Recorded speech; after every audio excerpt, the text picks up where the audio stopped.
Welcome back, everyone. This next segment will be of interest to all SUTD hopefuls. How can you apply to SUTD? Which of the many scholarships and financial support options should I choose to help finance my education here in SUTD? All of these questions and more will be answered during this segment. Now may I introduce our Director of Admissions, Ms. Lim Su Fang, and a few of our own SUTD students to share more on this topic. Speakers, please. Thank you very much, and a very warm good afternoon to all our audience who have joined us live, as well as those who are joining us remotely. For today's session on admissions, scholarships, and financials, I've also invited 3 of our current students to join me in a dialogue session later and to share with you their admission application as well as their student life experiences. But before that, I thought I'll start off with the first 15 to 20 minutes by giving you a very quick overview of the programs that you can apply for in SUTD, as well as the admission requirements and admissions process. Now, if you had joined the SUTD 101 session earlier this morning, I think our president has given you 10 reasons to apply to SUTD. For me, the top reasons that why students chose SUTD have consistently been reasons, and in fact, these are actually based on the survey results of students who had accepted our admission offers in the past few years. They were consistently reasons that were very, very distinctive to SUTD, which differentiates us from other universities, so they are really right at the core. And I hope that these are also reasons that resonate with you as well. Specifically, these are students who recognize the value of a curriculum that is not only design-centric, but also multi- and interdisciplinary with a lot of real-world applications. And in SUTD, we do this by incorporating human-centric design into every part of our curriculum, cascading what students learn across the different academic years and also across different disciplines. And this approach produces graduates who are really quite different. They are not afraid to ask questions. They are always challenging the status quo. They are very comfortable navigating uncertainties, especially in this VUCA world, and able to work across different domains to come up with novel solutions that can transform and also improve our lives. Now, as you can also see from this slide, another top reasons why students choose us is also the freedom to be able to choose the program that they can major in at the end of the first year. In fact, in SUTD, the first 3 terms in SUTD are common for all the students. It grounds students in the fundamentals of math and science, introduces you to programming, to design, to humanities and social sciences, and also exposes you to different topics that gives you a sneak peek into each of our 5 degree programs. So after trying out for yourself and discovering your interests, your strengths, at the end of term 3, you will then be able to make an informed decision which of the 5 degree programs you are interested in and you want to major in. So this can be either in our Bachelor of Science program, where you can choose to use technology to push the boundaries of your architecture design and to design more sustainably. So this is in ASD. Alternatively, you could be using AI to design better products, services, systems, and the built environment in our new Design and AI program. For students who are interested in engineering, you can also choose to major in engineering product development, where you could be designing products that are more autonomous and simplifies our life. Alternatively, using or applying data science and decision science to build predictive models in a pandemic environment, or to design systems that are able to run more efficiently and sustainably in engineering systems and design. And last but not least, combining computer science and design thinking in various engineering applications, integrating hardware, software design to build smarter solutions that can power businesses and also improve lives. This is in the computer science and design program. In the pillars, you can still choose to specialize by taking tracks, and you also have the option to take up a minor offered by another pillar, another program. For example, even in humanities, you can take up digital humanities, for example. There is no cap on the intake for each program. This also means that you have your choice is actually guaranteed, so there's no additional selection required. All right, so do remember that. So because when you apply for admission, it is to be admitted to SUTD, and you can leave that decision on your major, your minor, to a later time.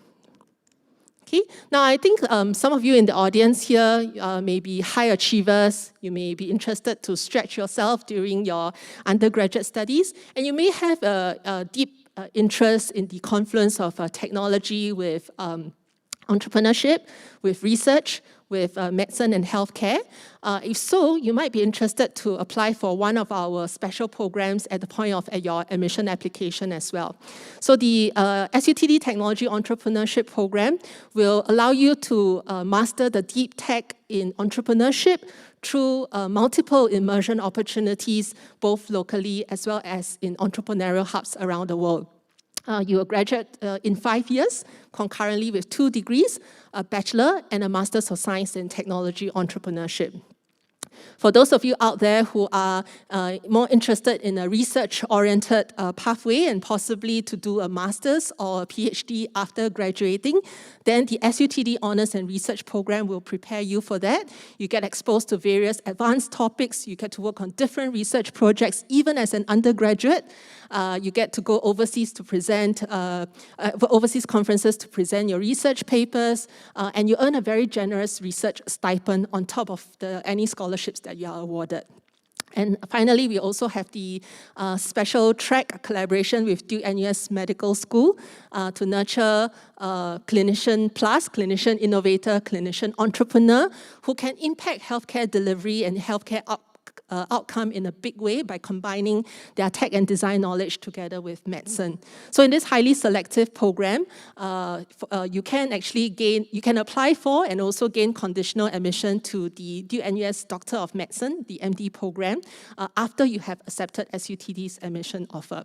So regardless of which of these special programs you have applied for and are admitted to, there is actually absolutely no restrictions on the major, the choice of major that you can choose later on. Okay, so regardless of whether you're applying for SUTD's single degree, our special programs, or scholarships, which I'll touch on later, you only need to put in a single application online, and we will assess your application holistically.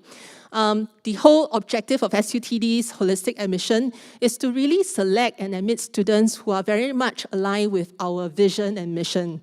And that is to educate technically grounded leaders who are steeped in the fundamentals of math, science, and technology, who have very broad interests, more than just being interested in STEM, broad interests that are informed by humanities, arts, and social sciences, who are creative and entrepreneurial, and are engaged with the world. And we also want to prepare agile and resilient students in this new normal by equipping all of you with lifelong competencies and to be able to contribute to building social capital. So to do that, our admissions process is designed to look out for several traits, specifically applicants who demonstrate that they are academically prepared, having a good STEM foundation, but also demonstrate broad interests in different areas so that you can cope and also enjoy and benefit from our multidisciplinary curriculum. We also hope to see applicants who demonstrate certain aptitude, for example, in design, coding, a very handy maker's skill set. But more importantly, it's also the right traits and attitude that is basically very much aligned with our learning environment, collaborative, questioning, risk-taking, and also having an appetite to learn. So these are usually demonstrated through people who are self-starters, who also go beyond the prescribed curriculum, for example, to take on additional courses or programs to enrich themselves. And of course, to align with our mission to build a better world, we also hope to see students who demonstrate social and cultural awareness and who are engaged with the community, who may have certain causes, for example, sustainability, inclusivity, that they are very passionate about, that they champion as well. And we look for a diversity of students with different interests that can also contribute to the vibrancy of our student community. Okay, so to look out for all of these qualities and traits, actually we take a very comprehensive approach in assessing your application. This includes, of course, assessing your academic preparedness. And in this regard, you find that we are not asking for your 3H2, 1H1, or if a poly GPA grade profile. We don't publish that like other universities do, because that's simply not how we assess our students. Instead, we look out for students with a good foundation who have demonstrated competencies in math and science. And as a point of reference for the students who have applied to us with A-levels, nearly all the A-level students we have offered admission had taken math and a science subject at the H2 level, and a good majority have scored at least a B for these subjects. But the data, the stats also tell you there are students who don't demonstrate this profile, but are also admitted to SUTD because they have demonstrated their strength in other ways. Now, if you're a poly student applying to us, we do consider the relevance of your diploma. So in general, engineering, computing, architecture, design, science diplomas are considered a bit more relevant to the kind of courses that we offered in SUTD. We also look at specific subjects that you take within the diploma. For example, in engineering math, we may consider your O-level subject competencies as well. And if you have taken advanced modules, those will be considered favorably as well. All right, and I know we do have students also who are applying to us with international qualifications. There are many different qualifications, so I won't be able to cover them in today's session. But just in general, for those who are applying to us with predicted or prelim results, we will require shortlisted students to take a university entrance examination. In any case, I will strongly encourage all of you to visit our website for the detailed requirements, or to engage with us later at the booth if you are here today, or to join us in the virtual consult sessions for the very specific detailed discussion. Okay. Of course, grades are not the be-all and end-all. I think my president said this in his session earlier this morning as well. Beyond just results, we also want to look at whether you have the other qualities and traits that I shared earlier. And we look for evidence of all this through your participation in the co-curricular activities, your achievements, and also what you tell us about yourself in the personal insight questions. So just some suggestions for all of you when you pick when you answer those questions, pick those questions that will fill any possible gaps in your application. So, for example, if you haven't performed as well, or your results, your final year results do not represent your competency in those areas, it could be because of a family circumstance or an illness that caused you to underperform for that particular exam. Use that question to help us understand that, to give us the context. Use the personal insight questions to also reflect your personal values, your qualities, your interests, your passion, your broad interests, right? Your learning style and preferences, and basically just share any information that's not already evident in your application. And if you think it's helpful for you, you are welcome to also include a testimonial, or to include the contact details of a referee who knows you academically or professionally, and who can also support your application to SUTD. Okay, so we will invite all shortlisted applicants to attend an interview with us. And the interview format may vary depending on your application profile, as well as the program that you have been shortlisted for. But essentially, the interviews are basically a means for us to get to know you beyond your grades, beyond your application. And it is also a very valuable opportunity for you to engage with us, to ask the interviewers questions to help you decide, amongst your many offers, whether SUTD is the place for you. Okay, if you are applying for special programs, just want to highlight that, the programs may look for additional traits beyond those that we look for at admission, and that are specific to the programs that you're applying for. And I think if you had attended the special program session earlier, they would have shared all of these requirements with you as well. Just a point to note that because the places for these programs are limited, they're also highly selective. And so in the event that you're not successful in your application for these special programs, we will also automatically consider you for our single degree as well. All right, so next I'll move on to share a little bit more about scholarships and financials. I'm sure many of you are interested. Earlier I mentioned that you can already apply for scholarship along with your admission application. And if you're successful, the scholarship award will be communicated along with your admission outcome as well. All right, we do offer about 200 bond-free scholarships a year. That's about 40% of the students who are admitted to SUTD do have, come with a scholarship award on top of their admission offer. And in fact, all our scholarships are very attractive. They are, except for STEP scholarship, most of the other SUTD scholarships are actually available to students of all nationalities, and it does cover the tuition fees payable at the Singapore citizen rate. But on top of that, just wanted to highlight that, in fact, more than half of our scholarships are also what we call the global scholarships that provide a lot of very attractive benefits as well. On top of covering your tuition fees, for example, our Global Excellence, Distinguished and Merit scholarships also provide a very generous $9,000 grant that can support you for up to 2 overseas experiences. The Excellence and the Global Distinguished Scholarship also provides an annual allowance, which we just recently increased from $5,000 to $7,000 a year.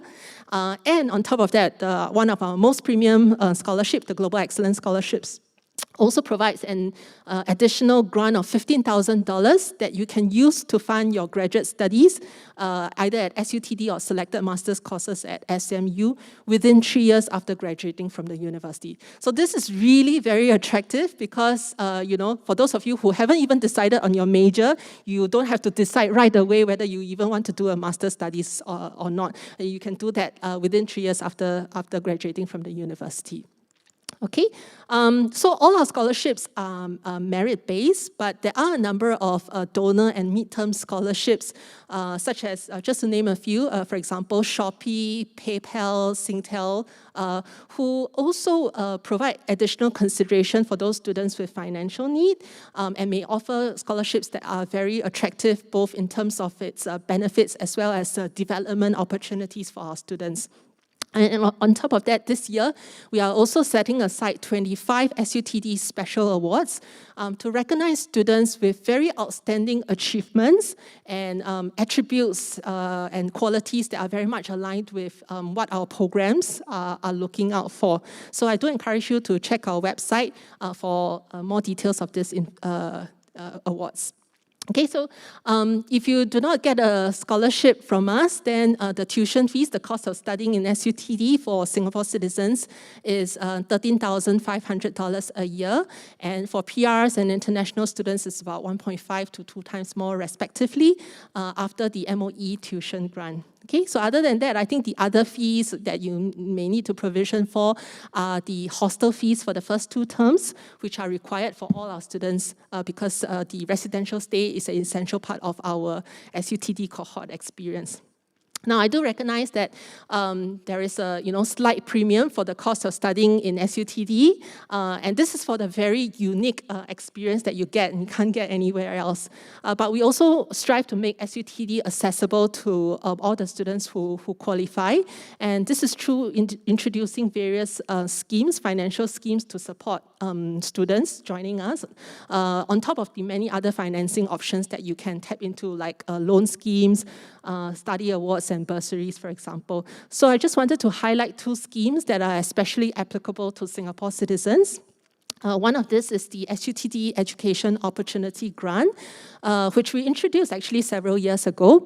And this grant basically complements the government bursaries to provide a tiered quantum of support for students with financial need. And this will offset your tuition fees as well as the hostel fees for the first 2 terms. So depending on your financial situation, the coverage can be 30%, 50%, and all the way to even 100% for students with the highest, financial neediness. There's no additional selection, no bond, no limit to the number of recipients as long as you meet the financial eligibility.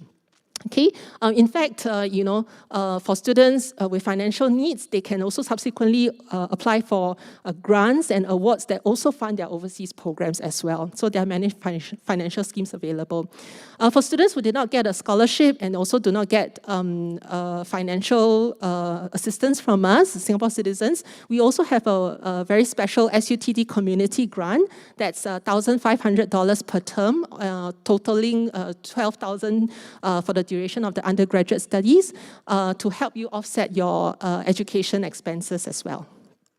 Okay, so some key dates to take note. Application has already opened and it will close on 12 March for those of you who are applying to us with international qualifications.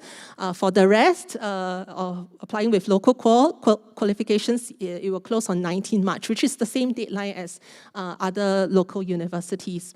Once you have applied to us, if shortlisted, you'll receive an email from us to book an interview slot. This will likely be sometime in March and April, and you will get a notification on the outcome of your application by early May. You have until 24th May to decide if you are applying with local qualifications. This is through the Joint Acceptance Portal. And then our school term will start in September for those who are enrolling this year. If you're applying for financial assistance, you can do so after you have received our admission offer. Okay, so I earlier already mentioned that our school term starts in September, but for students who are very eager to get plugged into the SUTD community, you may want to take bridging courses to brush up on subjects that you have not taken or not so familiar with. We do have an early matriculation exercise in June, and for NS men, do be assured that we will also reserve a place for you to join us after you have completed your NS obligations. I do encourage you to still apply to us early, not wait until 2 years later, so that you can secure your place and also lock in your fees at the year that you accept us. Okay, so I think I take up quite a bit of time to share with you a lot of information about the admission process and requirements. But I'm sure that many of you may still have questions for us. So for this next part, I have invited 3 students, current students, to join me in a dialogue session. So maybe I'll invite them to briefly introduce themselves.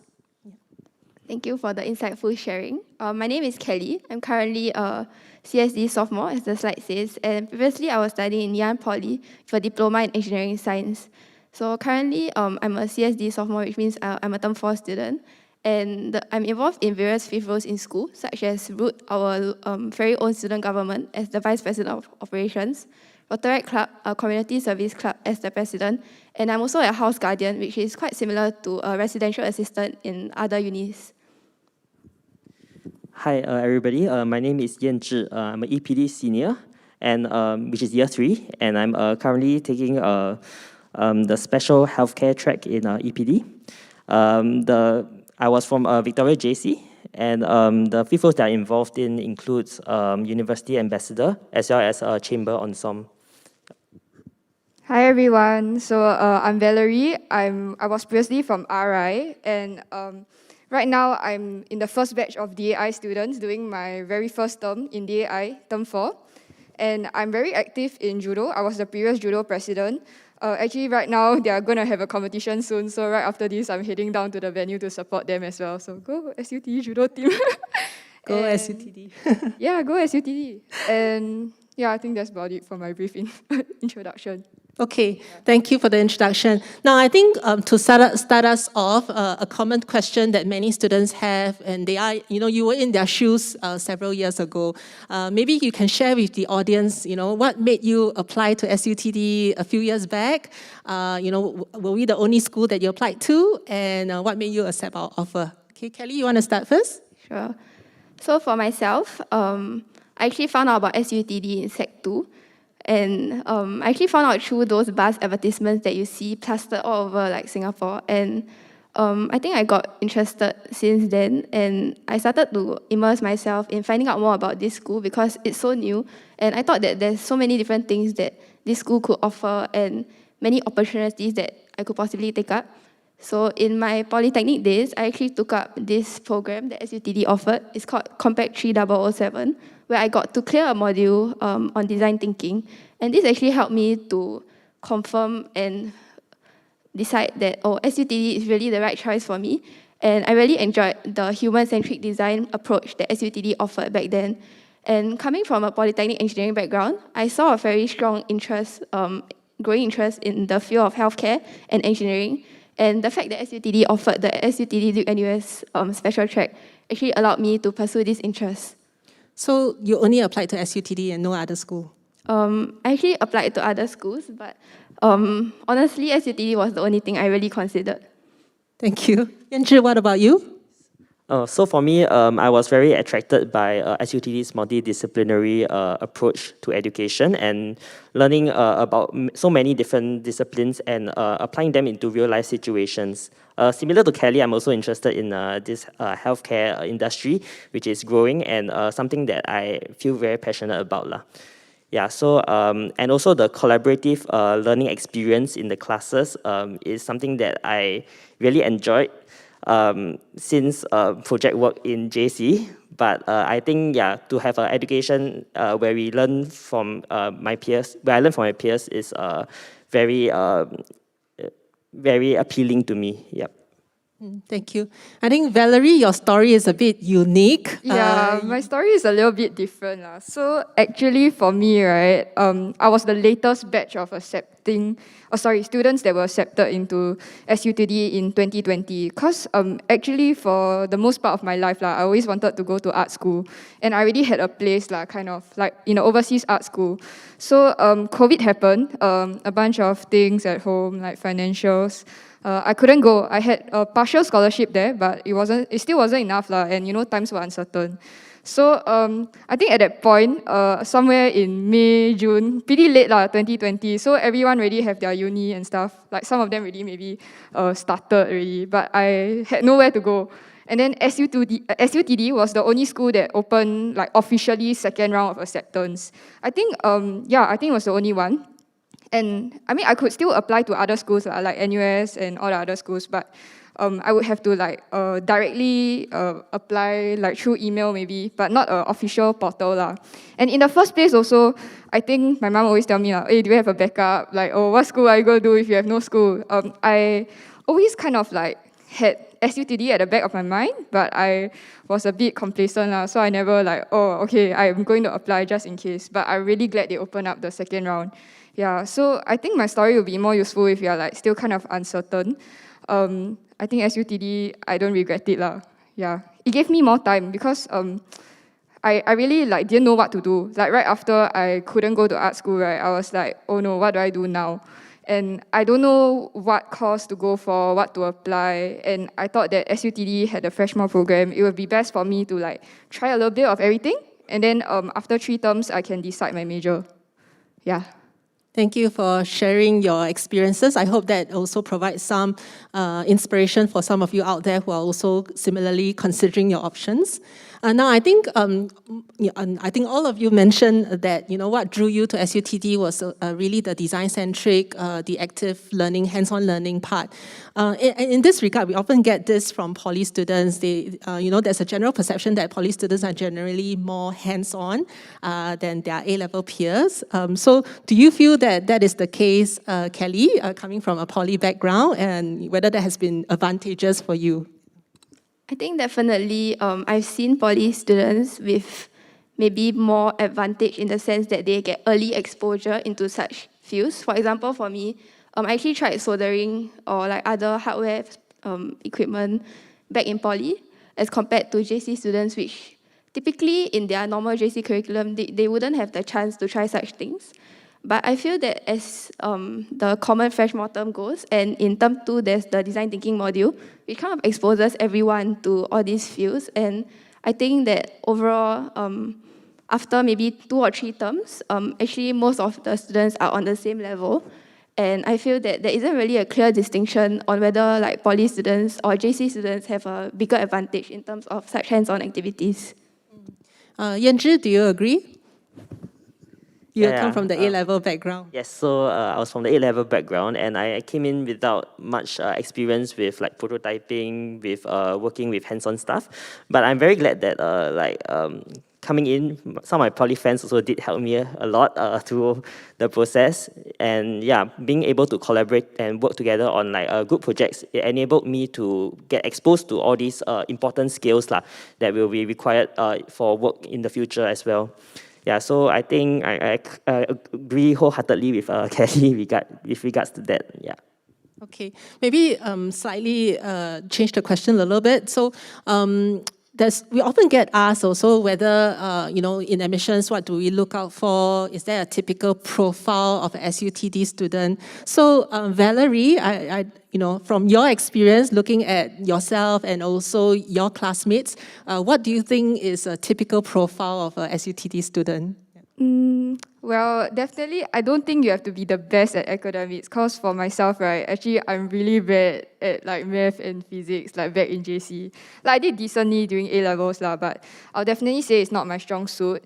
Yeah, so I was a bit worried about the application. I'm like, oh no, I don't have a school. If I apply to SUTD, will they even take me, right? But I was quite glad they did, because I think they do quite a holistic analysis of each student, like look at the CCA performance, like other projects, like my art background. And through the interview, you also get to I paint a better picture of myself, well, like show how I am like as a person and not just like in the academic sense. So I do think that they don't just look at your academics, so don't worry too much about that. Try to have a more interesting portfolio, talk about what you have done, projects, and I think definitely like doing some sort of design, or like maybe have some hard skills like coding or CADing would be very useful to put on your profile. It will definitely, I think, it will make you more noticeable as an applicant. Yeah. So interesting, you brought up about the foundation, the Math and Science Foundation. I think just to elaborate on this as well, because we often get asked, the grade profile, and I already explained that we don't have the typical grade profile. When we look at assessing a student's academic threshold, academic preparedness for SUTD, it's not that it's not important. It is important because you have to, this is a university, we have to make sure that you can cope with the rigor of our curriculum. But when evaluating your academic ability, we do look at many things, including how you perform at A-levels or poly. We look at your O-levels foundation. We look at your broad level of interest more than just your single grade. So I think that's something that I want to share. And in fact, earlier I shared some stats about the percentage of students who score at least a B in math and science. So interestingly, Valerie actually falls outside of that group, right? Because you took different subject combination. You want to share what was your subject combination? I did take math and physics actually. My physics was H1, math H2. I did econs, but I didn't do chemistry so I did art at H2 and H3 level. Yeah, so my physics was a bit weak. Yeah, so I was kind of worried because, engineering school and all that, but actually it was fine. And we have a lot of support from like the professors, and like generally, I think the curriculum was designed in a very good way where it's like, it's not suddenly throw you in and then you like don't know anything. Yeah, I was really eased into it and I didn't find it, I still struggle a bit because I'm not academically inclined, but I think it was very helpful for me. Yanzhi, what was your subject combination? Do you still remember at the A-levels? Yes, so my subject combination was PCME, Physics, Chem, Math and Econs, which is, I guess, one of the more typical profiles that comes into like engineering schools in general. Yes. So with that kind of profile, do you find it quite easy to ease into the SUTD learning environment? Yes, certainly. I think that the background in especially physics and math really helps into SUTD's freshman curriculum, especially where it's intense in both math and the physics. But I think beyond that, it's also important to pick up skills because in A levels, what we do most of the time is to study, and yeah. So coming to SUTD, I think it's very important to be open-minded and to pick up all the prototyping skills, all the technical skills that are required, for SUTD and for all the projects that you'll be doing here. Yeah. I want to go back to a point that Valerie brought up earlier. She said that there's many support available for students because we don't expect everybody to know all the subjects, right? Especially we have students coming in from A-levels background, poly background, IB, international qualifications. So you all come in with different subject competencies.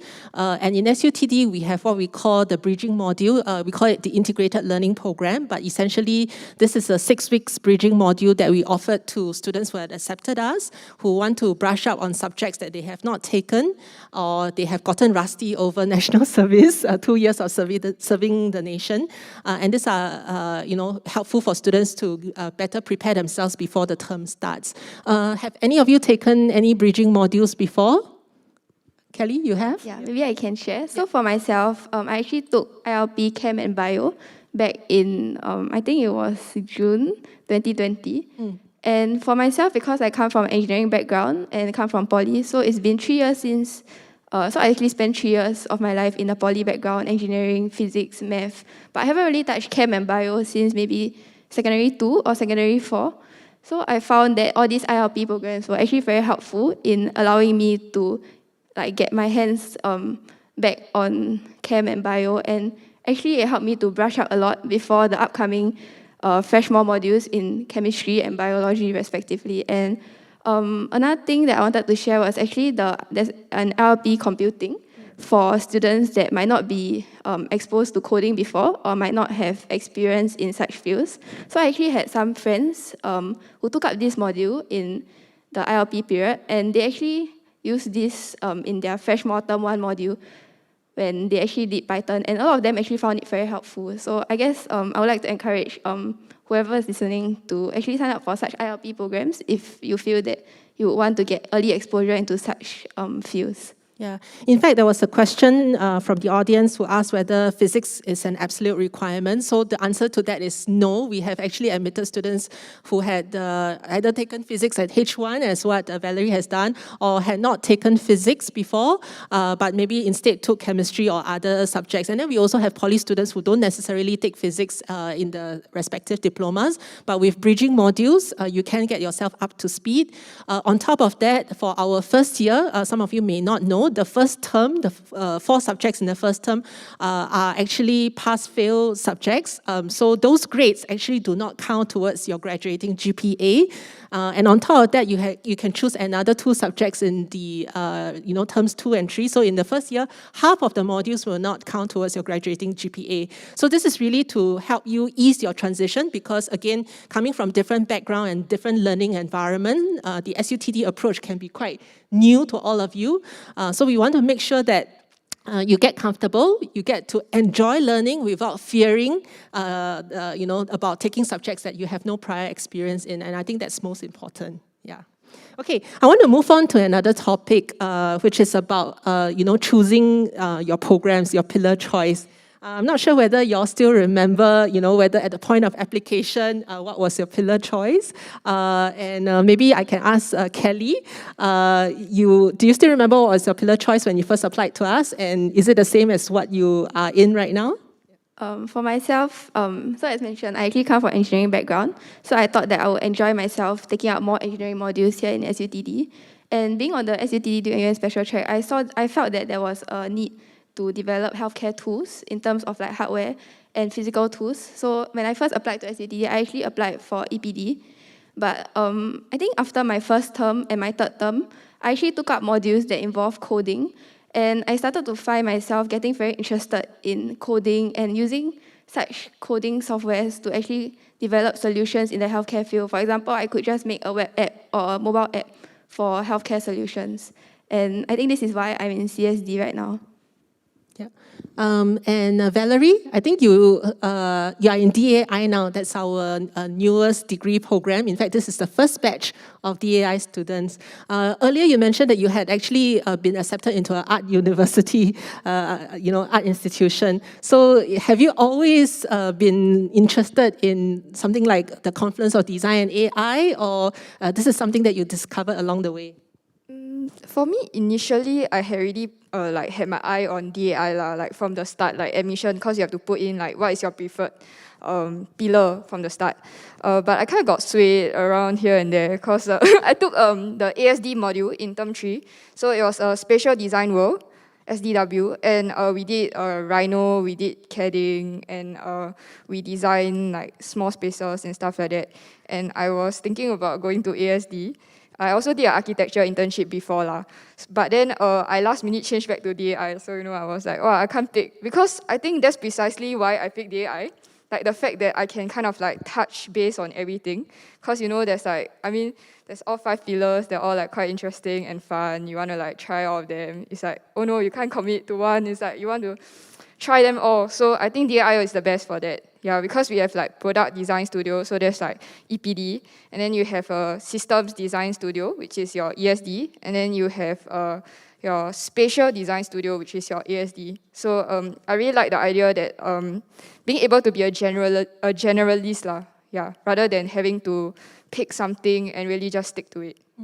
I think this is also what we expect when we admit students with broad interests. Having trouble deciding what is it that you really want to major in. But I think the having that common first year will really help you better understand your interests, but let you discover for yourself, try out for yourself. I'm sure many of you are also at that kind of a crossroad of not knowing there are so many courses available.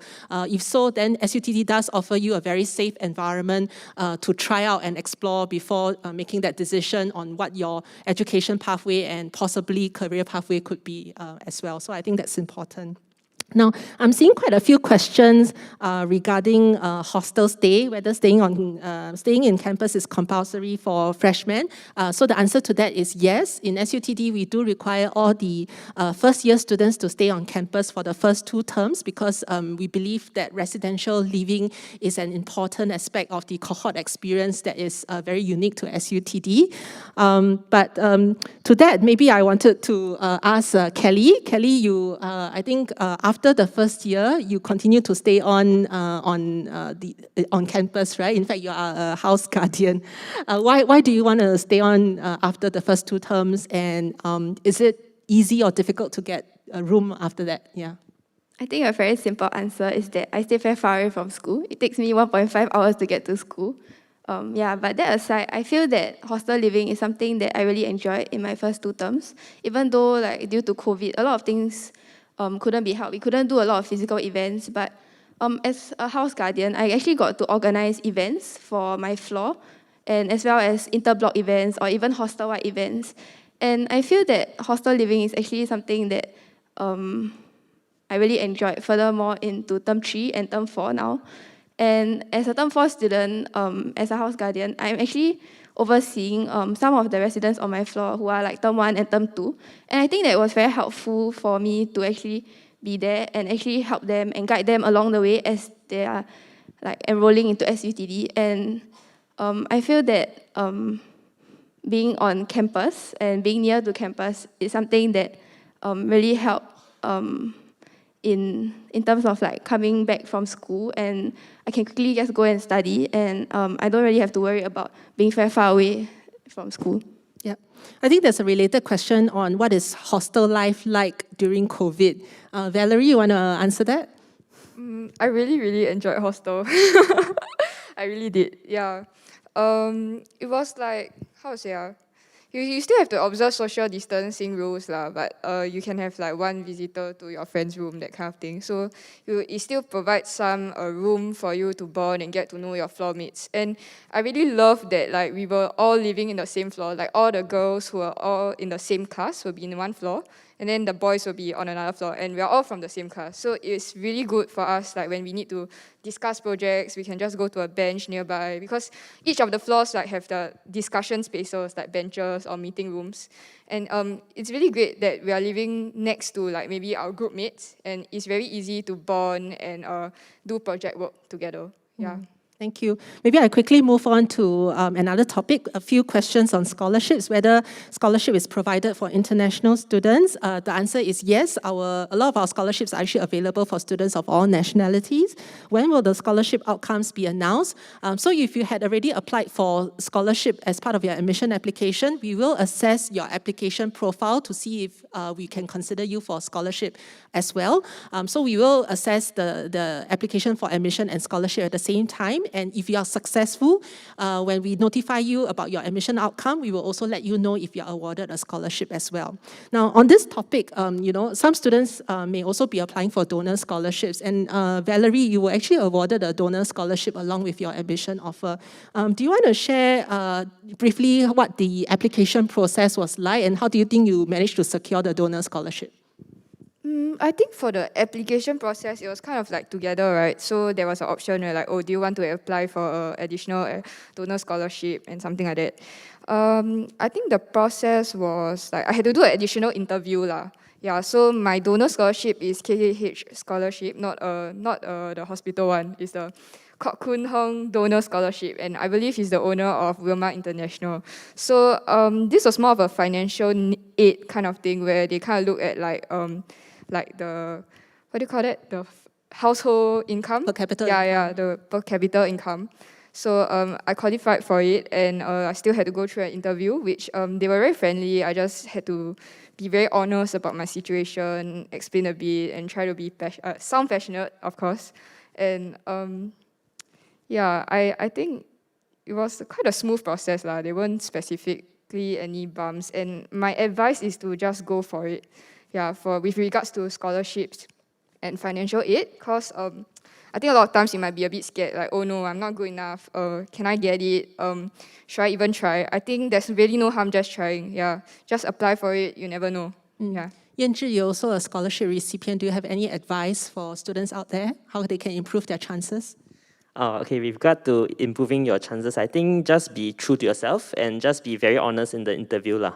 And yeah, I think if your honesty and your strength will show during the interview. So yeah, and I also agree with Valerie with regards to just apply for scholarships lah. There's really no harm in putting in an application. Yeah. Thank you.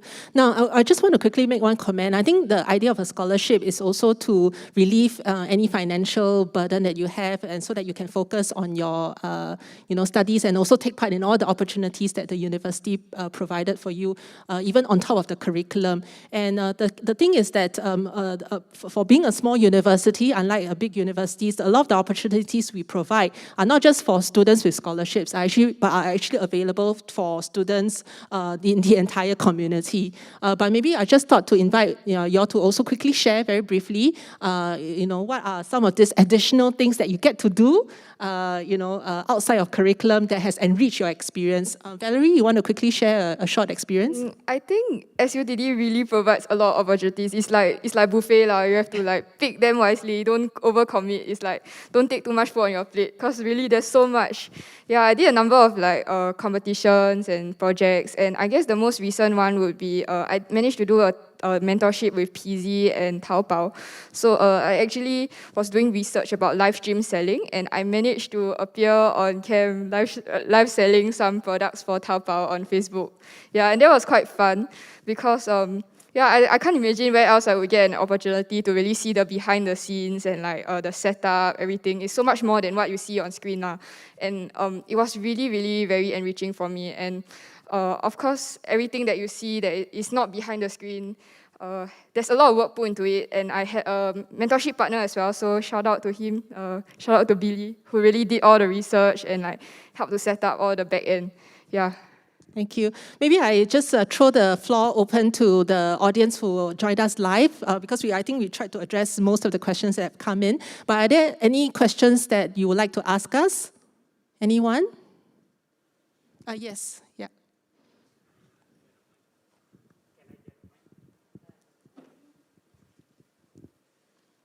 Oh, I think over there. Yeah.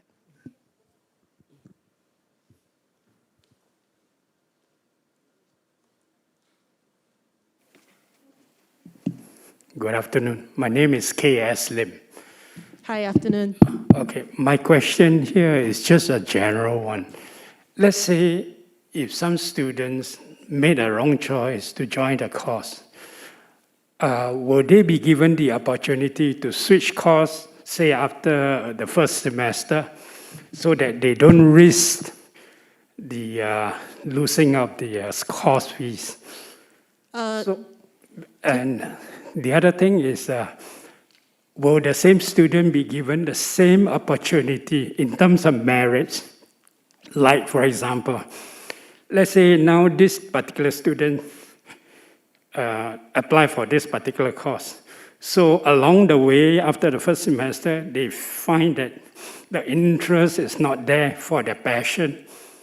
So they may think that, okay, it's time to do a switch of the course. So my question on the merits is, will the student lose the course fees for the first semester, or can they get the course fees transferred to switch course? Thank you. Thank you for the question. So I think this is where the common curriculum in the first 3 terms is very helpful. So students don't have to choose their major or their course or degree choice until term 3. So they have 3 full terms to really discover. Therefore, there's no issue of changing course and all that, and there's no impact on the course fees, because once you come into SUTD, you pay the tuition fees, and that's for the first 3 terms for you to discover. You get to make that decision in term 3. Thereafter, I think once you have made that choice, most students actually continue to stay on that pillar because they have ample opportunity to already decide for themselves. But I think we do have a very small window for students who subsequently, I think, tried out for a couple of weeks and decided that that's not what they want. We still allow them to be able to make that choice, that switch. And it doesn't impact the fees because they've already been doing that. It started paying already from the first year. So I hope that helps to give you an assurance. Okay, so unfortunately, I think that's all the time that we have. I do know that you may have still some questions for us.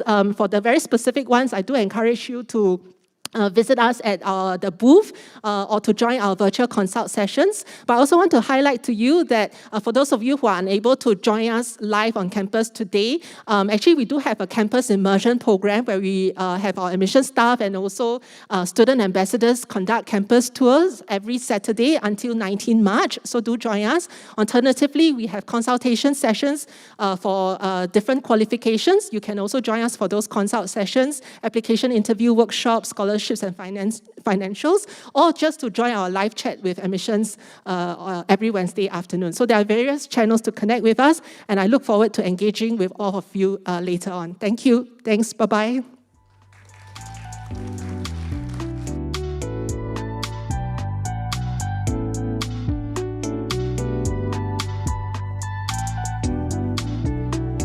Thank you, speakers. Next, in another 10 minutes, we will be having the Engineering Systems and Design degree program sharing. Please stay tuned.